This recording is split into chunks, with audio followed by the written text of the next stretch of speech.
Discussions in Depth Psychology is powered by Pacifica Graduate Institute. Your host is Bonnie Bright. Hello, everyone, and welcome to Discussions in Depth Psychology, which is powered by Pacifica Graduate Institute.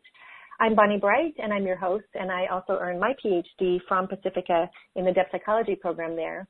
And as you may know by now, this interview series is dedicated to introducing you to some of the individuals who are doing some really remarkable writing, research, and work in the field of depth psychology and are contributing so much to this important field. So today I'm really happy to be speaking with Angela Sells, who earned her Ph.D. from Pacifica Graduate Institute in Mythological Studies, and who is also a writer and a teacher. And we'll go into that in just a moment. But Angela, hi, welcome. Thanks for being with me today.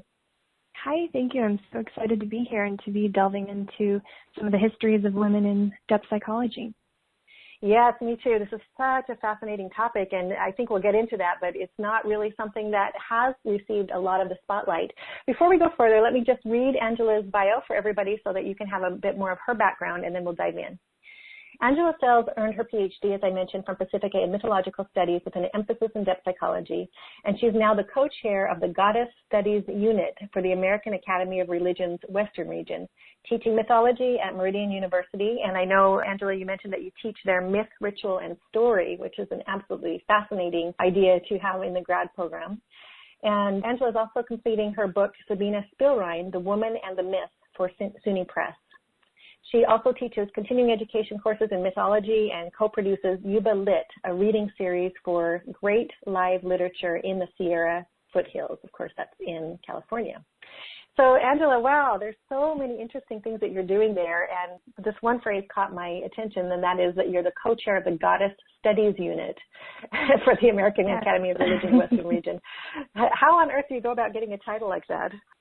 So that actually began when was just completing the master's at Pacifica, and the Goddess Studies Unit for the AAR, Western Region, was floundering. And when I presented there, they asked if I would be interested in revamping and trying to get more interest in the unit and more submissions. So I took that over in 2013, and every year we've had a lot of great response and fabulous presentations and a lot of Pacifica people coming out to present at the conferences in the intersection between race, religion, gender, mythology, and female figures.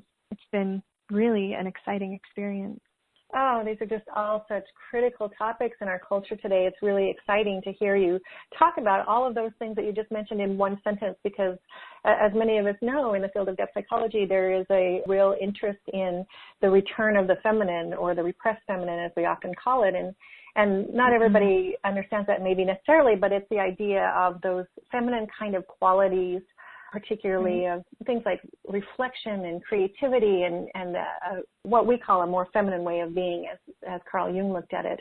And so, of course, we had more of that going on instead of this very specific focus on rationality and science and factual evidence and clocks and all of the things that sort of the industrial age brought to our culture. We certainly would be in a very different space. And if we had a more reflective way of being with some of the current conflicts in our culture and in our world today, then we might not see the kind of very dramatic clashes that we've seen around things like race and politics and some of the violence that has erupted and all of those cultural and social issues that we're facing currently. Right, I agree. And I think that's why race is a really important factor in the call for submissions for next year for the Goddess Studies Unit, and politics. And one of the key things that we're dealing with is what has been suppressed or silenced and what is being revisioned or reclaimed, and the populations or individuals who are reclaiming and revisioning, and why it's so important to do so and giving yourself permission to do so. Oh, so important. I think we could do an entire conversation about just that. And yet today, as you mentioned, what we really are intending to focus on specifically is women in depth psychology. And of course, there is a correlation there, because a lot of people who are familiar with depth psychology are very much focused on some of the founding fathers, shall we say, of depth psychology. Of course, specifically Carl Jung, who is commonly called the founder of depth psychology, even though we know that there were many people that did contribute to that field, especially at the beginning of the 1900s. Right. And of course, many of us are familiar with some of the names of women who were very close to Jung, either were his colleagues or his clients. Barbara Hanna, Esther Harding, Toni Wolff, many of them have some very profound writings, even his wife, Emma Jung, who was a professional in her own right. But one that maybe many people have heard of now, particularly, is Sabina Spielrein. And of course, Sabina Spielrein is probably most known in our collective culture because of the film that was made recently called A Dangerous Method. And I don't know that unfortunately agrees that was necessarily the appropriate depiction of her, or for that matter, of Freud and Jung in that. But sure, let's take this opportunity to dive in. Maybe you can comment on how you became interested in Sabina Spielrein. Sure. She was mentioned in passing in a class I was taking at Pacifica about Jungian psychology, and for some reason, I really can't say why, just a moment of synchronicity, her name just kind of stayed with me the whole session, and I wrote it down, and I meant to go back later and look her up, and I couldn't find a lot of information about her. This was early 2011, before the movie had come out, and I ended up finding her diaries in a out-of-print book on Amazon. I bought it used, and I just fell in love with this figure, with her writing, with her passion, and then that's when it spiraled into learning about her history and really unpacking the stigmatization that had been done to her character in modern scholarship, because she had been a patient of Jung's, but she was, of course, much, much more. So that's how that began. Can you talk a bit about her history? And I'd Sure. love to hear if there were specifics about how you fell in love with her, as you put it. And I just love that expression because, of course, what you managed to do, I think, was tap into something that was very human about her. And what I think the film did probably so badly was flatten her out. And films tend to do that. And I understand that that's how it can happen. But obviously, she was a very multidimensional person. So maybe talk a little bit about her history and how she came to get to know Jung. And then within that, I think that we can start to hone in a little bit on what some of those qualities and traits were about her that really intrigued you. Sure. I just wanted to say about the film, though, is the reason why I think it backfired for me is that it took the name from the biography that had been written about Sabina and her relationship to Freud and Jung, but it was based on a play. It was a completely fictionalized, sexualized play, and that's what the film based its content on, and so that's why it presents such a skewed image. So it takes its name from something that was historical, but then bases it completely on a work of fiction. And so, the certain parallels, of course, line up with history, and there was a Spielrein and Jung and Freud, but many of the events were just pure fiction. And I think that was an unfortunate way to present her story to the public. What her background is she was a pretty wealthy Russian from a Jewish family, and she had been very well educated, and she had a younger sister who died at a young age, and Spielrein, was only 15 years old when that happened. And it sent her into a crisis of faith. She talks about losing her religion. She talks about the immense psychological trauma that she went through at the loss of her favorite sister, whom she called her beloved sister.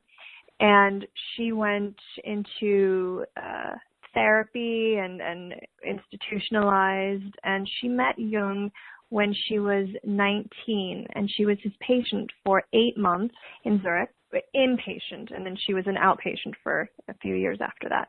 But that's when the diagnosis of hysteria came in as this continuation of symptoms that had arisen because of her trauma. And that is a piece that I go into really in the book that differs from some of the other portrayals of presenting her as another hysterical woman in the early 1900s. Right, and from what I've understood, She also wanted to actually be a medical doctor, and so I can only imagine that this sort of emotional distress was probably getting in the way quite profoundly of what it was that she wanted to do with her life and just the way that she was living her life on a day-to-day basis. So when she and Jung actually engaged in this client-analyst relationship, how would you characterize really the nature of the relationship and the way that it developed between her and Jung? Because they were very close in a way that he obviously was not necessarily close with some of his other clients.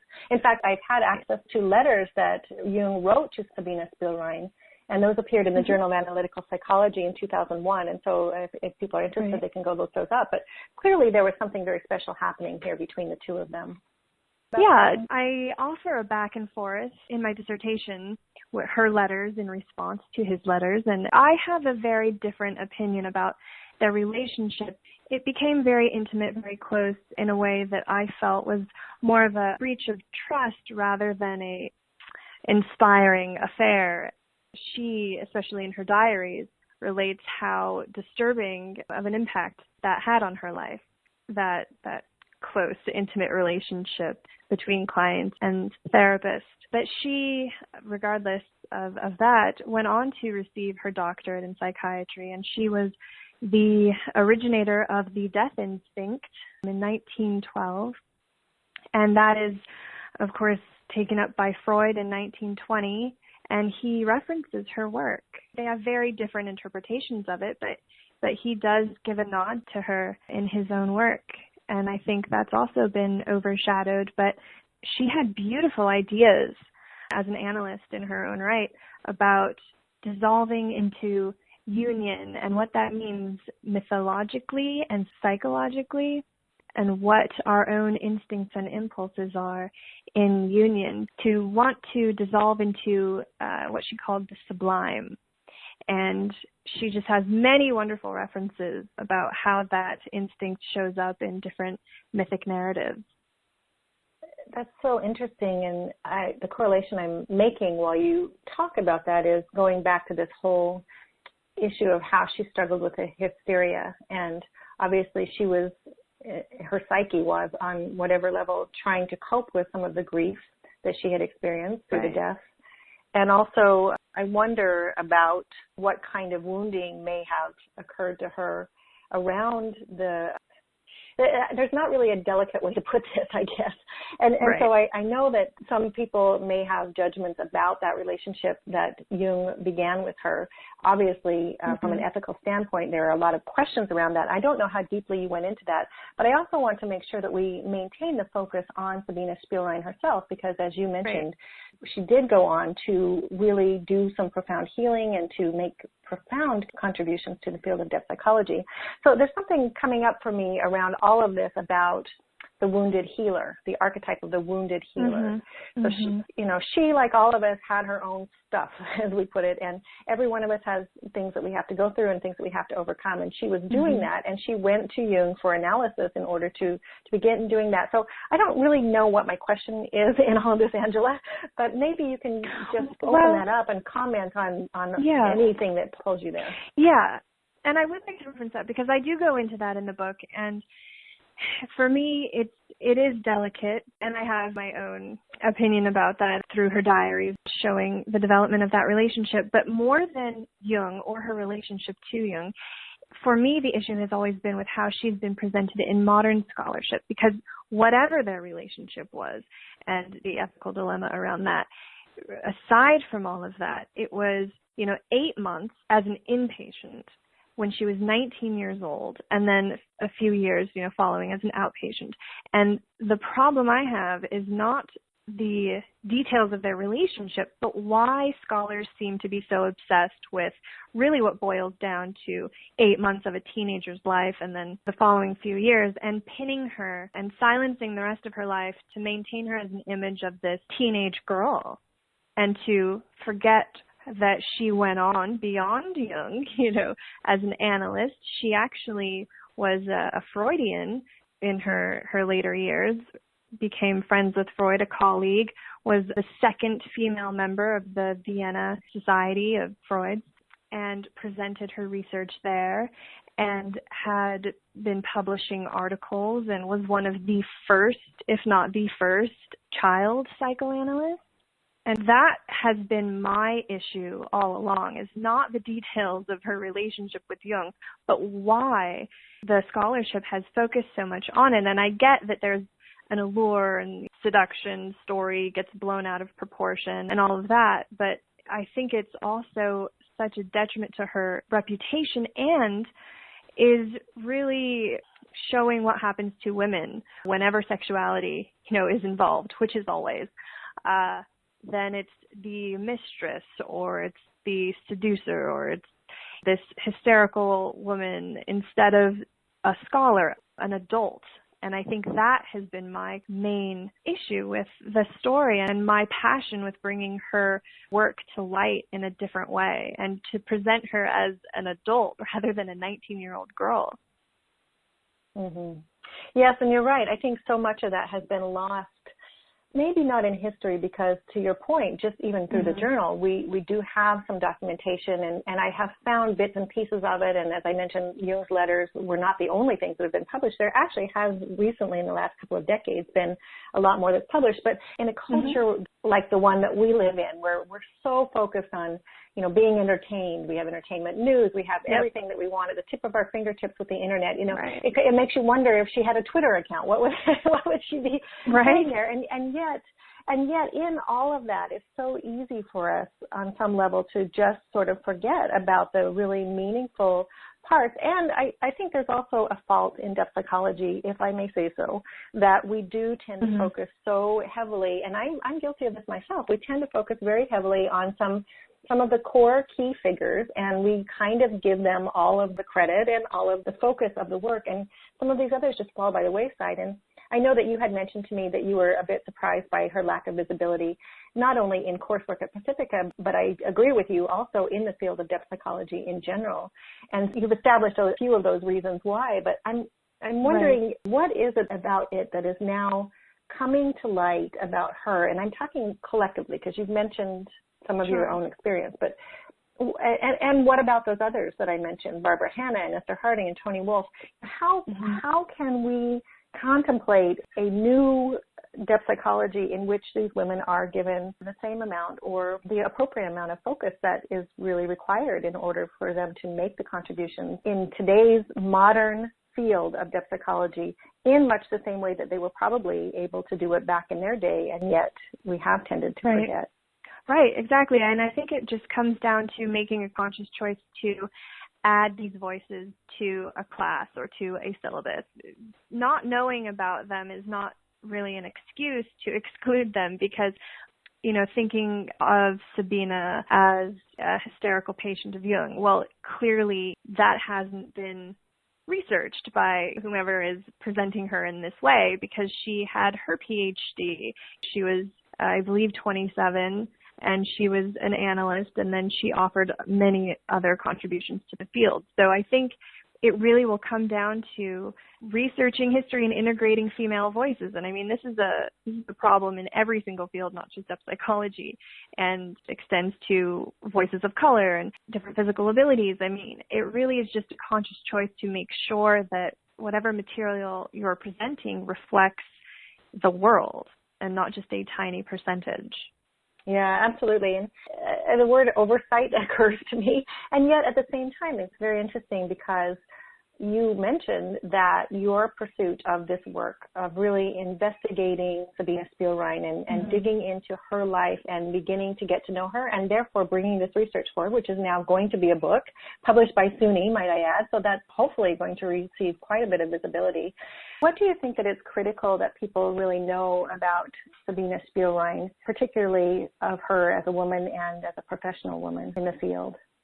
The thing that comes to mind is really her later history, because it plays into this representation of her. She lived through the 30s under Stalin, and then her hometown was occupied by Nazis in the early 40s, and she was actually killed with her 2 daughters during a Nazi occupation of her hometown, and they killed 27,000 others. And something that's happened in scholarship is that people have asked why she wasn't producing in her later years, why she wasn't writing. And I feel like that is kind of a horrific question when there were so many limitations in those later years under Stalin and then, of course, the Nazi occupation. I think it's a ridiculous question to ask why she wasn't producing. Yeah, it's very tragic, and of course we're often judged by history and even more by history that is unknown. And so it's very unfortunate to hear that, and again, such a tragic death for somebody who was so brilliant and made so many brilliant contributions to the field. It makes you wonder really where she would have gone if her life had not been cut short like that. Absolutely. And that has been brought up by scholars who were perfectly aware of how she died and when and why. But, you know, it's this stigmatization that has been carried through the years on this woman. She still should have been producing. Again, that's such a masculine, I don't mean by men, again, just to be clear about that, but that's such a masculine way or modern way of looking at things, and that is it's so much is based on what we are able to produce, right? It's all about the efficiency and the production. Yeah. So, yeah, it's kind of an unfair, it is definitely an unfair assessment, and again brings us back to the idea that it's about what we focus on, and if we're able to focus on what she did bring and the power of her work, then it becomes a very different thing. Yes, and especially because there's been, you know, a lot of wondering about the feminine side of depth psychology and not just gender, but the feminine consciousness. And it's actually there. It was there in 1911, 1912 with women writing about female sexuality and psychology. And it carries through, but it's there. That's exciting. Very much so. Yeah, I agree. All of this actually came out of your experience at Pacifica. If you had never been sitting in that class where she was mentioned, you may not have been put on this path or this journey. And so in some ways, it's that whole necessity is the mother of invention, I think, where there was a dearth, something you, your soul, your destiny, whatever that is, has found that gap and put you on a path to fill that dearth. So that's very exciting to me to hear that. Can you talk more about your experience at Pacifica and how that has shaped you in the work that you have been doing since then? Sure. And I have to emphasize that point too, that I am so grateful and thankful to have been sitting there when her name was mentioned. And I feel like, you know, perhaps it was my journey, my topic to explore. And that's what led me on that path, like you say. And being at Pacifica, I really distill it into finding Sabina Spielrein, and that led me to Zurich, Switzerland, and it led me to the Eranos Foundation in Ascona, and, you know, this path of research. And I never would have gone to Switzerland. I never would have had that experience traveling and finding these subjects and these women that have fueled such a, you know, it's a fire lit within. And I've been so ecstatic to write every day since. It has been really incredible. And the other experience that I had at Pacifica during an Arthurian legend class led me on an adventure to Cornwall and walking a Tintagel castle in the steps of Arthur and just being filled with mythology and legend and story. And these things have completely shaped and reshaped me as a person. So it's definitely been an amazing experience from Pacifica. Yeah, I can relate to that completely. And you know what occurs to me as you're talking is you had mentioned this word in conjunction with Sabina Spielrein a few minutes ago, and that is the word sublime. And I think that something that's sublime, the experience of the sublime, the experience of awe and wonder, is something that is really, has been for me at least, awakened by the study of depth psychology, the study of soul, and not just the idea of soul, but also just the context of understanding that this is a valid, I guess for me, maybe I should speak for myself, but it's such a valid way to approach life. It's an approach, it's a vehicle on some level, and it gives us some kind of context for those experiences of the sublime, because we all have those experiences, and sometimes we do seek them out by things like travel and going to these really amazing places. I've done a lot of that myself, kind of made almost like pilgrimages, I guess, if you want to use that word, to really study and experience the places that have had such a profound effect on us. So I'm wondering, I'm kind of in awe myself of the correlation here that I'm making between here you are as a woman in depth psychology in 2016 when we're doing this interview. We don't know where the future is going, but you are pursuing probably exactly that same kind of process of soul that Sabina was pursuing when she was very young, and we don't know where it's taking us. Can you just say a little bit more about your own experience of that? Sure, and I think it does really align with finding her and her diaries and feeling so like I could identify with that experience of just not her complete parallels, but with her finding her path and what she wanted to do. And I think that especially as a woman, it's been really hard for myself to claim that space to move forward. And I think that's been a really necessary journey that I feel like I have a handle on now. And I feel like she provided a lot of courage for me. I looked to her with Freud and Jung at this time when it was extremely restrictive as a woman, and looking to what she did and finding so much inspiration from that for myself to keep forging my own path. And I think that that's really an energy that has kind of awakened there. Mm-hmm. Yeah, and now, of course, as you mentioned, you've been invited to teach at Meridian University. You'll be teaching myth, ritual, and story, which, again, gosh, if I had known, 20 years ago that those kinds of topics were available in graduate programs, I would have done this so long ago. So it's kind of a magical set of topics for me to hear about, and I think that it probably appeals to a lot of people, not just on a conscious level, but even on an unconscious level for those people who are looking for transition or change. And so, I just personally can't recommend highly enough that people study depth psychology. I think that you've had that experience of it as well. And I'm just really grateful for your focus on the whole feminine side of things. And I hope that we see more of that. And I think that anybody who is willing to bring those voices forward, as you mentioned, is going to place themselves in a position of personal transformation, as well as the ability to help find solutions and context for, again, some of these cultural issues that are often occurring because of the lack of the feminine approach in Jungian terms. Right. And there are two things that come to mind when you say that. The first is that the difficulty that can come with following the sublime and how the journey and the transformation can be accompanied by a lot of self-doubt, and following this depth psychological and mythological path is very unique. It's not very mainstream, but there are so many opportunities, I feel, when you really are devoted, that open themselves up to you that you would not think of consciously. You would not predict any of these opportunities or these paths opening, but they do when you keep following that inner voice, that inner energy. Absolutely. So very true. And again, that's just such a soulful path. I think each of us is being led by our soul, but we do have to be open to it and listen for it and pay attention to those signposts along the way that are sending us in a certain direction. And I think we have to trust a lot the outcome. We have to surrender to the idea that we don't know what's going to happen, but there is something bigger at work for each one of us that is carrying us along that path. Definitely. And there are going to be dark nights of the soul along the way. And and self-doubt. part of the part of the process.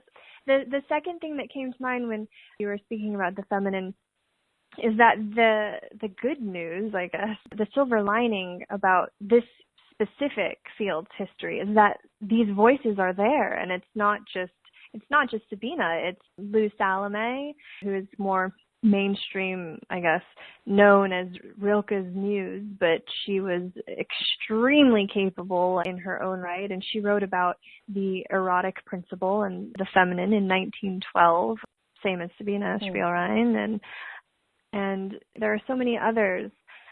What comes to mind even is Olga Fruba, who's the Ascona, the Eranos Foundation in Ascona, where the conferences around these topics, depth psychology, mythology, still occur, actually. And Olga, it was her home, and it was her idea, really, in conjunction with Jung. But there's that history, too, of these women who were not entirely in the background. They really were in the foreground. And I think it's just going back and looking and seeing them as not behind the scenes, but really peers. And I think that's kind of the energy that the research seems to be going, and some new things in development now. It seems to be going that way, as seeing women as peers rather than, as the muse or as the woman behind the man, etc. Right, yeah, contributors in their own right. Well, it's not ironic, I think, Angela, that we're speaking today, because obviously you are doing something very similar. So I congratulate you, and I'm so grateful that you have taken time out of your busy writing and teaching schedule to talk with me today. I've been speaking to Angela Sells, who is a writer and a teacher, and of course, be on the lookout for her new book coming out in 2017, Sabina Spielrein, The Woman and the Myth. And you can learn more about Angela's work at www.mythingme, that's spelled MYTHING, me.weebly.com, or of course you can Google Angela Sells, SELLS, and you will find some information about her. And you can follow her on Twitter at mythingme as well. Angela, thank you so much for being with me today. Thank you so much.